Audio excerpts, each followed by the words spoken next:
Talaga ho? Kayo si Lola Onang? Salamat naman at buhay pa kayo, Lola. Alam niyo ba, ilang buwan ko na kayong napapanaginipan. Hindi ako mapakali sa amin eh. Kaya nakiusap ako sa tatay ko, napuntahan ko kayo rito. Ayaw pa nga nung pumayag eh. Pero wala siyang nagawa dahil may sarili na akong trabaho. Lola, kumusta na po kayo? Sino naman po ang mga kasama niyo rito? Habang nagsasalita ito, bakas sa tono ng binata ang pagkatuwa sa kanyang mga nalaman.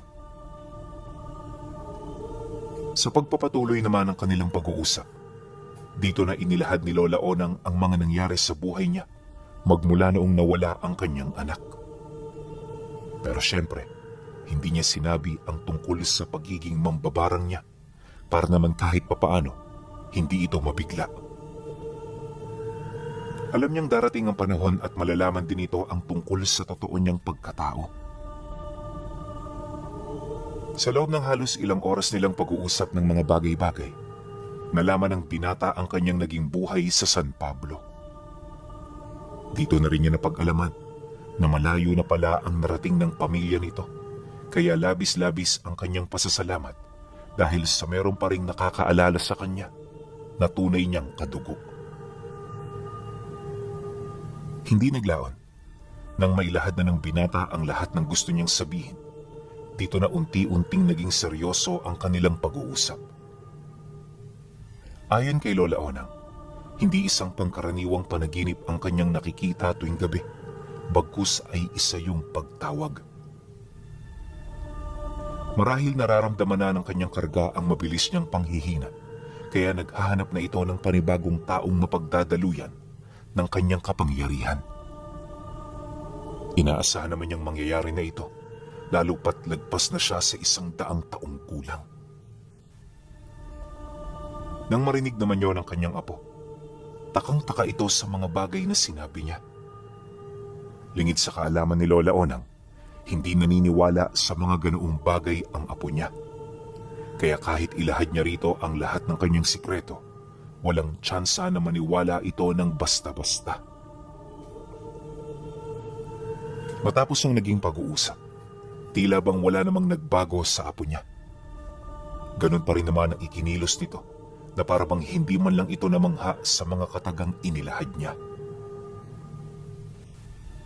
Pagtungtong ng hapon, nang makapaghapunan na silang dalawa, dito nito inilahad sa kanya ang kagustuhan nitong manatili sa kanyang puder sa loob ng 3 buwan. Nataon kasing nawala na yon ng trabaho, kaya napagpasyahan itong magbakasyon na muna sa piling niya bago maghanap ng panibagong hanap buhay. Nangako rin ito na ngayong nagkita na sila, hindi na ito papayag na magtiis pa siya at mag-isa. Pagkarinig naman niya sa sinabi ng binata, taos-puso siyang nagpasalamat. Bilang matandang matagal nang nag-iisa sa buhay, noon pa man pangarap na niyang magkaroon siya ng kaagapay. Kaya sa paglipas ng mga araw, walang oras na hindi siya nagpapasalamat. Kahit purong kaliwa itong si Lola Onang, naniniwala pa rin siyang may Diyos na gumagabay sa sangkatauhan. Isa yon sa mga paniniwala na kahit saan man siyang lupalop mapadpad, hinding-hindi niya ito makakalimutan. Ang kaso lang hindi man lang sumagi sa kanyang isipan noon na isang masamang senyales pala ang pagdating ng apo niya sa piling niya. 2 buwan ang lumipas pinuno, nasanay na ang kanyang apo sa lugar kung saan siya nakatira. Sa kanilang dalawa, ito ang naghahanap buhay para lamang magkaroon sila ng maayos na pagkain sa araw-araw. Marami yung pinagkakaabalahan at ang iilan sa mga ito ay ang pagtitinda ng mga gulay sa merkado. Nagbebenta rin ito ng mga ibong pwedeng kainin na siya namang nakukuha nito sa palayan. Maliban sa ganoong gawain, sinisikap din itong makapasok sa mga kumpanyang nakatayo sa sentro ng bayan. Alam ng apo niya na yon ang magpapaangat sa kanila, kaya sa kabila ng hindi mabilang na kabiguan, patuloy at patuloy pa rin itong umaasa. Subalit dumating ang isang araw na bigla na lamang itong umuwi sa bahay nila na merong dalawang malalim na saksak sa may bandang tagiliran. Malayo pa lang, alam na ni Lola Onang na nasa panganib ang buhay nito, kaya kahit hindi siya gaanong naglalalabas, napilitan siyang salubungin ito. Alan? Na paano ka? Sinong may gawa niyan? Nag-aalalang tanong niya sa apo niya. Pagkarinig naman ito sa kanyang sinabi, sa halip na makasagot, bigla yung nawala ng malay. Nagdulot ito ng eskandalo sa kanilang lugar, kung saan yung mga taong nakamasid sa pangyayari, dali-daling lumapit para sila'y tulungan. Pinilit din siya nitong ipadala sa bahay pagamutan ng apo niya, pero tumanggi siya. Ang rason ni Lola Onang, marunong siyang manggamot, kaya siya na ang bahala rito. Isa pa, wala silang sapat na pera pambayad sa bahay pagamutan, kaya kung dadalihin nila yun doon, mas lalo lang silang mahihirapan. Nang marinig naman yun ng mga tumulong, di na ito kumontra. Kitang-kita naman kasi nila ang estado ng matanda, kaya alam nila na nagsasabi yun ng totoo. Pagpasok naman nilang dalawa sa loob ng bahay, taus-puso siyang nagpasalamat sa dalawang lalaking nagmagandang loob. Matapos niya yung gawin, dali-dali niyang isinara ang pinto upang masimula ng kanyang panggagamot. Aliwas sa ibang mambabarang, mahusay pagdating sa panggagamot si Lola Onang. May mga alaga kasi siyang insektong may kakayahang maghati ng pinsala at magpahilom dito sa loob lamang ng maikling panahon. Ayon sa kanya, na noong dalaga pa siya, yon ang ginagamit niya kapag nakikipaglaban siya sa mga dalubhasang antingero. Dagdag pa niya na, makailang ulit nang nalagay sa bingit ng kamatayan ng kanyang buhay, pero dahil sa mga ito, nakaya niya pa rin maisalba ang kanyang sarili. Isa rin yun sa mga rason kung bakit walang makatalo-talo sa kanya noon. Bago niya kunin ang mga alaga niya, sinigurado niya munang napigilan na niya ang pagdurugo ng mga saksak nito. Nang magawa na niya ito, agad niyang kinuha ang mga garapon, sabay pakawala sa mga insektong hindi likas sa ating mundo. Pagtatapat ni Lola Onang, para yung tutubi kong titingnan, pero napakarami nitong galamay. May malaki rin itong panipit sa bunganga at naglalabas ito ng isang manipis na sapot na napakalambot ngunit kasing tibay ng bakal. Ito ang ginagamit ng mga insekto bilang panahinang sugat, kung saan ang nagiging gabay naman ng mga ito ay ang kanyang usal na ibinubulong dito. 2 oras itong inusala ni Lola Onang bago niya tuluyang makita ang resulta. At nang maisaayos na niya ang sugat ng apo niya, agad siyang kumuha ng panibagong insekto na may kahalintulad ng bangaw. Inilapag niya yon sa mismong sugat para makapaglabas ito ng likido na mabisang panghilom dito. Matapos niya yung gawin, tsaka pa lamang niya iniwan ang nagpapahingang katawan ng apo niya. Habang nasa kalaliman ng gabi, dito na nagsimulang bumuhay ng mga engkantasyon itong si Lola Onang. Alam niya na hindi siya papatulugin ng mga nangyari, kaya nais niyang malaman kung sino ang may gawa nito. Madali na para sa kanya na malaman ang may kagagawan sa nangyari sa apo niya, dahil na rin sa mga bahid ng presensyang sumasabay sa natuyo nitong dugo. Ilang oras pa ang lumipas, lumipad na ang mga insektong binulungan niya. At habang nasa himpapawid ang mga ito, pilit niyang pinarte-parte dito ang maliliit na bakas ng kanyang wisyo. Ganoong pamamaraan ang kanyang ginawa, nang sa gayoy makita niya ang mga salaring pagpasok ng mga insekto niya sa loob ng pamamahay nito.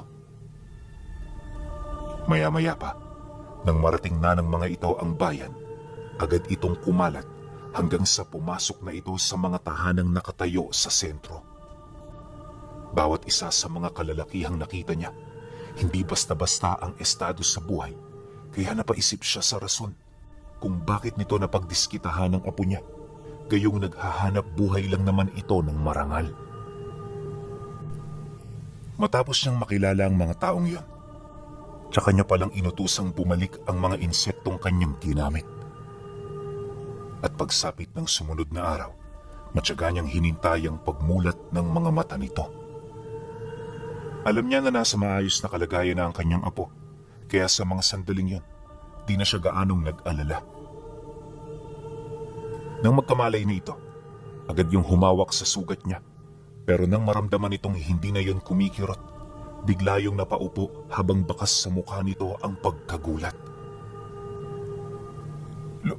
Lola Onang, di po ba may saksak ako rito? Ba't hindi ko na maramdaman? Takang-takang tanong sa kanya ng apo niya. Pagkarinig niya sa sinabi nito, dali-dali naman siya roong lumapit para kausapin niyo ng mahinahon. Huwag mo nang isipin ang sugat mo, apo. Ang importante, magaling ka na. Siya nga pala, bakit ka napagdiskitahan ng mga binatilyong yon? May ginawa ka ba sa kanila? Ba't sila nagalit sa'yo? Pagkatanong niya, bigla naman itong napayuko. Hindi niya mawari pero nang marinig nito ang kanyang sinabi, parang nawalan ito ng ganang sumagot. Gayunpaman, sa kabila ng ganoong asal ng kanyang apo, paulit-ulit niya pa rin yung tinanong para lamang malaman ang totoo. Alam niya na meron itong dahilan at ano man yun, naniniwala siyang ito ang susi para sa magiging kahinatnan ng mga taong nang apirito. Ilang minuto pa ang lumipas. Kahit labag sa loob nito, napilitan niyong sumagot. Ayon sa apo niya, kilala nito kung sino sila. Alam din ito ang tungkol sa kanyang lola, kaya nang marinig niya ang pangwawalang yan nito sa kanila, doon na siya umalma. Nakipagbuno siya sa 7 kalalakihang nagsasabi ng kung ano-ano laban sa kanila, hanggang sa dito na siya nito pinagtulungan. At bago pa man dumating ang mga taong aawat, inundayan siya ng saksak ng 2 sa mga ito. Mabilis siyang tumakas, sabay tapon sa mga ginamit nilang armas. Sinubukan pa itong sundan ng mga taong nakakita, pero dahil sa kilala nila kung sino-sino ang mga ito, minabuti nila na huwag na lang makialam. Dagdag pa ng kanyang apo na, pinagbantaan pa sila ng mga ito na tila bang meron yung gagawin na hindi nila inaasahan. Sinabi rin ng mga ito na si Lola Onang ang dahilan kung bakit namatay ang kanilang mga mahal sa buhay. At kagaya ng ginawa nito, hahanap din sila ng paraan para makapaghiganti. Nang marinig naman ni Lola Onang ang sinabi ng kanyang apo, dito niya na naunawaan ang lahat. Natatandaan na niya ang pamilyang yon, at kung hindi siya nagkakamali, yon ang apo ng mga mangkukulam at manghuhulang pinagsabay-sabay niyang patayin. Dati niyang kasosyo ang mga ito, ngunit nang malaman niyang pinagbabalakan siya nito ng masama, hindi na siya nagdalawang isip na ito ay tapusin. Mahirap ang ginawa ni Lola Onang para sa kanyang parte, ngunit alang-alang sa kanyang kaligtasan, wala siyang nagawa kundi yon ay maisakatuparan. Mariin din niyang inilahad na hindi niya sukat akalain na may nakakaalam pa pala ukol sa pagkatao niya. Ang inakala kasi noon ni Lola Onang, nabura na niya sa lahat ng memorya ng nakakaalam ang tungkol sa kanyang pag-iral. Matapos naman niya yung mailahad, agad siyang humanap ng paraan kung papaano ito maliligpit. Ayon sa kanya, hindi siya papayag na sila'y maunahan, kaya hanggat meron pa silang pagkakataon, kikilos na siya. Nang marinig naman yun ng kanyang apo, agad naman yung umalma sa kanyang binabalak. Ayon dito, mas mainam na ito na lang ang gumawa ng paraan dahil sa medyo bata-bata pa ito. Kung si Lola Onang pa kasi ang kikilos, nababahala ito na baka mapahamak lang siya sa gagawin niya. Ngunit nang marinig niya ang sinabi nito, napangisi lang naman siya habang sumasagot dito ng, Tinatanda lang ng panahon ng katawan ko. Pero kailanman hindi mapapatanda ng panahon ang aking karunungan. Manood ka sa gagawin ko, Alan. Ipapakita ko sa kanila ang kanilang hinahanap. Pagkasambit niya ng mga katagang yon, dito na nagtapos ang kanilang pag-uusap. Marami pa sanang sasabihin ng apo niya, pero napilitan na lang yung manahimik dahil agad siyang umalis. Gayunpaman kahit wala na itong sinasabi, pasimple itong bumuntot sa kanya upang makita nito ang mga gagawin niya. Pumasok na rin yun sa loob ng kanyang pribadong silid kung saan naroon ang aparador na kinaroroonan ng libu-libong mga garapong tahanan ng mga insekto. Lumang-luma ang aparador na yon, kung saan sa bawat sulok nito, meron yung lihim na lagusan at taguan.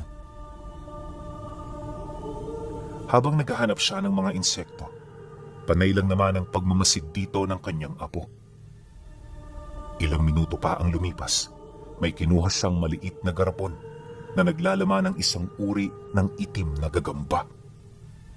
Walang sapot ang loob ng garapong yon pinuno, kaya nang makita ito ni Alan, abot langit ang kanyang naging pagtataka. Buong buhay niya kasi, di pa siya nakakakita ng gagambang walang sapot. May konting sapot, pwede pa. Pero yung walang-wala talaga, parang napaka-imposible naman ata. Sa pagpapatuloy ng kanyang pagmamasid, agad naman yung binawi ni Lola Onang. Nang makuha na niya ito, agad niyang binuksan ng takip kasabay ng pag-utos niya dito na lumabas. At nung nahawakan na niya ang gagamba, agad niyang inutusan ng apo niya na pumikit. Takang-takaman, pilit yung sumunod sa kanya, gawa ng alam nito na para yon sa ikabubuti niya. Pagpikit ng mga mata nito, muli niyang inutusan ng gagamba na gumapang sa katawan nito. Nang marinig naman ng nilalang ang kanyang utos, agad yung tumalon, sabay pasok sa loob ng tenga ni Alan. Hindi niya yung nagawang maramdaman, kaya nakapasok ang insekto sa loob ng kanyang sistema nang hindi niya namamalayan. Ayon kay Lola Onang, walang masama sa ginawa niya dahil ang gagambang yon ang magbibigay proteksyon sa apo niya. Hindi rin ito magdudulot ng kahit na ano sa katawan at sa madaling sabi, ligtas ito kahit manirahan yon sa loob ng katawan ng tao sa mahabang panahon. Matapos niya yung may isa katuparan, ipinagpatuloy niya ang paghahanap. Halos 1 oras din yung nagtagal bago niya nakita ang mga itim na uod na ginagamit niya sa pambabarang. Isa ito sa pinakamalakas na alaga ni Lola Onang na halos ilang beses na niyang ginamit sa mga albularyong may malalakas na karga sa katawan. At kung ang mga taong may alam sa karunungan ay hindi dito umuubra, di hamak na mas walang kalaban-laban ang mga mangmang. Sa sobrang galit niya sa mga nangyari, nagpasya siya na yon ay gamitin upang parusahan niya ang may mga sala hanggang sa malagutan yon ng hininga. Dagdag pa ni Lola Onang na sa ginawa nito sa apo niya, yun lang ang paraan para makaganti sila. Pagkakuha niya sa mga ito, dali-dali niya itong pinalabas sa garapon. Matapos niya yung gawin, naghintay siya ng hating gabi bago niya yun itapon sa bakuran ng bahay. Nang may sakatuparan na niya ito, naghintay siya ng ilang minuto hanggang sa dito na niya nakita ang 3 malalaking aso na may namumulang mga mata. Kasing laki ng kalabawang mga ito, kung saan armado ito ng 8 matatalas na mga pangil.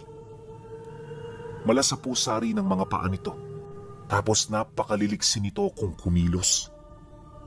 Pagtatapat ni Lola Onang na ang mga tinawag niyang nilalang ay ang mga uri ng aswang na walang kakayahang magpalit anyo bilang tao. Bagaman nasa ganun yung wangis, hindi may pagkakailang matatalino ang mga ito. May kakayahan din yung gumamit ng dialekto ng tao, kaya hindi siya nahirapang makipag-usap sa mga ito. Ayon sa kanya, Simple lang ang gagawin ng mga nilalang at yun ay walang iba kundi ang pagbulabog sa tahanan ng mga nilalang. At habang ginagawa nila ito, palihim na nilang itinatanim sa bahay ang mga uod na naroon sa kanilang mga bibig. Sa sandali na yon ay may isa katuparan nila. Mabilis itong gagapang papaloob hanggang sa marating na nito ang sistema ng mga biktima.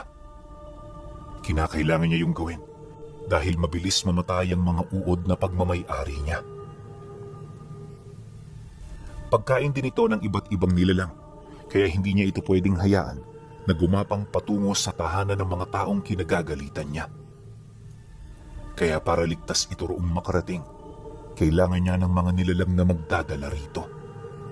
At ang mga asong yun ay ilang dekada ninyang kasama sa pagsasakato para nito. Kung hindi dahil sa kanila, hindi niya mapapaslang ang mga pinakamatitindi niyang kalaban.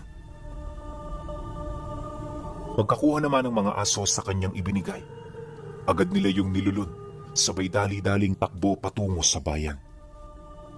Habang pinapagtas naman ito ang daan, pinasapi niya sa katawan nito ang kanyang wisyo upang makita niya ang kasalukuyang kalagayan at sitwasyon ng mga nilalang.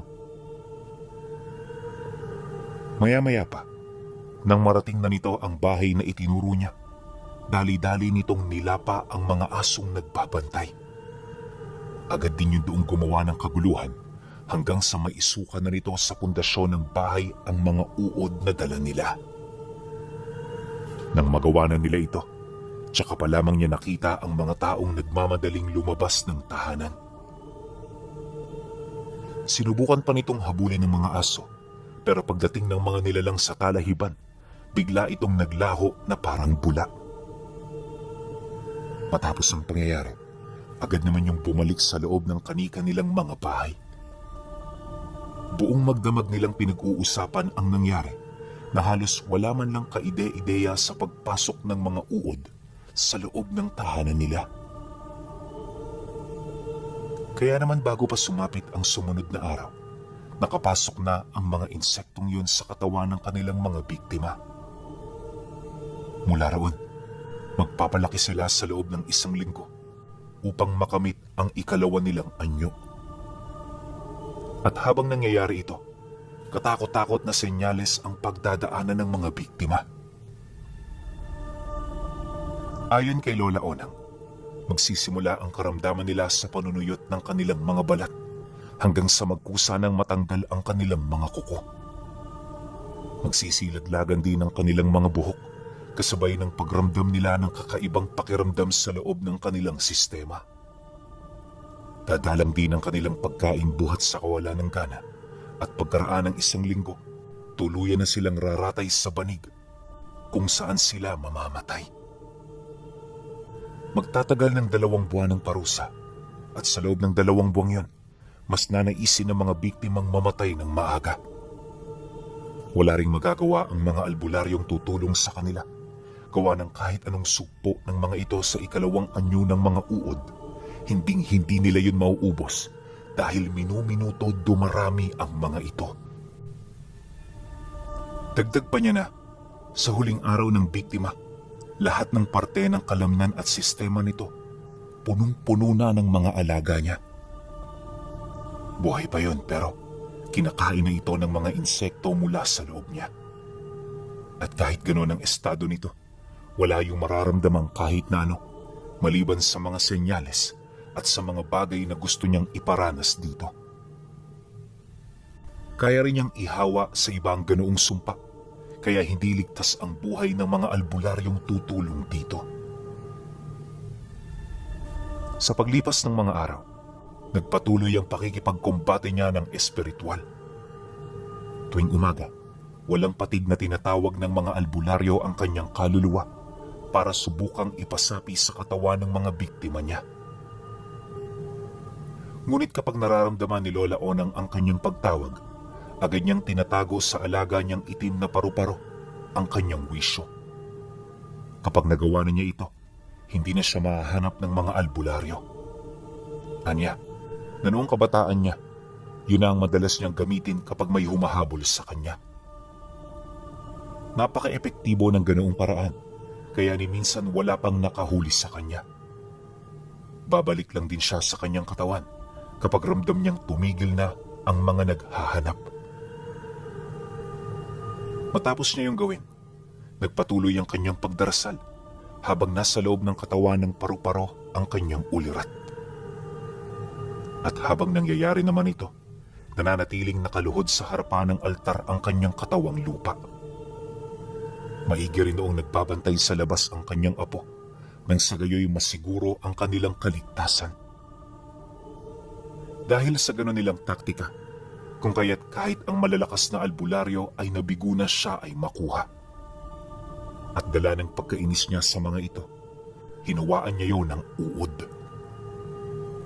Yun nga lang, upang hindi yun pagmula ng gulo, hindi niya tinapos ang mga buhay nito. Ang ginawa niya upang ito ay magtanda, pinutulan niya yon ng braso. Ganon din ang ginawa niya sa iba pa, hanggang sa dito na naman unti-unting nabuhay ang tungkol sa pagkatao niya. Mabilis na nagkalat noon sa San Pablo ang tungkol sa kanyang kwento, kaya naman itong si Lola Onang napilitan na namang magtago. Mabuti na lang kasama niya ang kanyang apo, kaya kahit hindi siya lumabas, buhay na buhay pa rin siya. At sa loob ng ilang buwan, ganoon ang ginawa niya. Habang tumatagal, unti-unti niyang napagtatanto na parang hindi na magtatagal ang kanyang buhay. Kaya habang may lakas pa siya, dito niya na sinimulang ipasa ang karunungan niya sa apo niya. Naniniwala si Lola Onang na yun ang rason kung bakit sila nagkita, kaya wala siyang naramdamang anumang pagdududa. Di rin niya maipagkakaila na mapagkakatiwalaan ito, kaya bukal sa kanyang loob na ipamana ang sa kung anong meron siya.